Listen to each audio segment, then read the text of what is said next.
Hello everyone, welcome to the first general body meeting. During winter, spring, and summer breaks, FIMRC hosts trips to Costa Rica, Nicaragua, Peru, Uganda, El Salvador, and India. Last winter, I went on a trip to Peru. Let me show you what medical relief trips are all about. Why did I want to go on this trip? I think no matter what your interests are, medicine, sports, pharmacy, dentistry, language, these trips offer hands-on experience and help people that really need help. It's a fun, productive way to use your time on break. We landed in Lima, a tourist attraction, on New Year's Day and lit up fireworks with our own hands.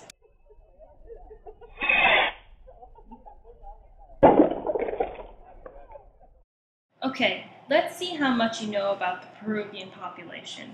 Look at this house. It doesn't have a proper roof to shield people from the rain or adequate hygienic plumbing. What percentage of the Peruvian population do you think lives below the poverty line? A. 24%, B. 37%, C. 41%, or D. 53%? Well, the answer is D. 53%.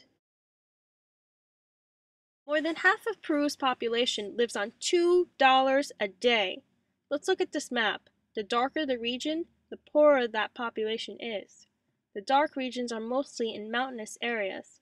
The weather here is harsh, food and water are hard to get, and health care is hard to access. My journey started in a poor village called Agallpampa, located up in the Andes. People in Agallpampa are poor farmers that raise crops and livestock.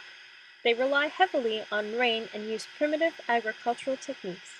I traveled during the rainy season, but unfortunately it had not rained in days, and people resorted to killing their own livestock instead of selling it. The doctors I worked with say a big reason why poverty is such a problem here is because 15 or 16-year-old girls get pregnant and the young couple cannot provide financially for their new family.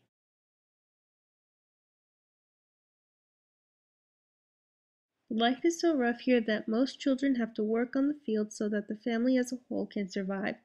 Since it was summer, we asked the parents if we could teach their children English, but some of them refused because there is a higher emphasis on labor than education.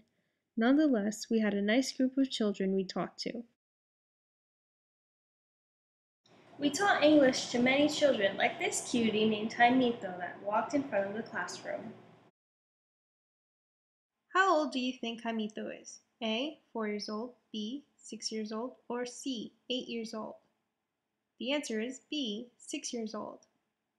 Jaimito is small for a kid, and this is because he was born premature and suffers from malnutrition, as is common for most of the kids I worked with.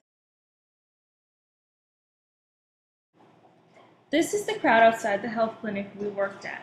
We measured the heights and weights of children, checked their blood pressure, shadowed the doctor, ran the pharmacy, did fluoride treatments, and paperwork.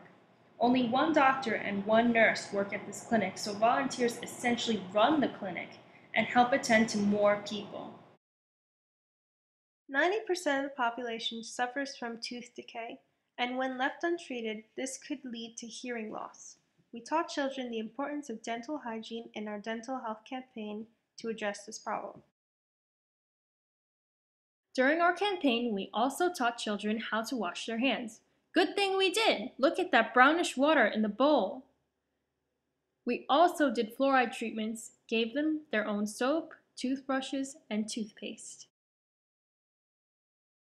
We shadowed surgeons, and the surgeries in Peru were much different than those surgeries we have here in the US. The surgery you are looking at now is a gallbladder surgery, done without lasers. What's sad is everyone has to pay for the procedure and the equipment.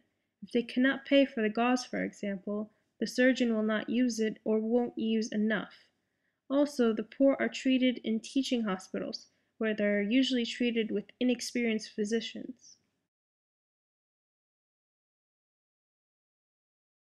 We went back to the city and went shopping, ate out, went clubbing, and had a great time.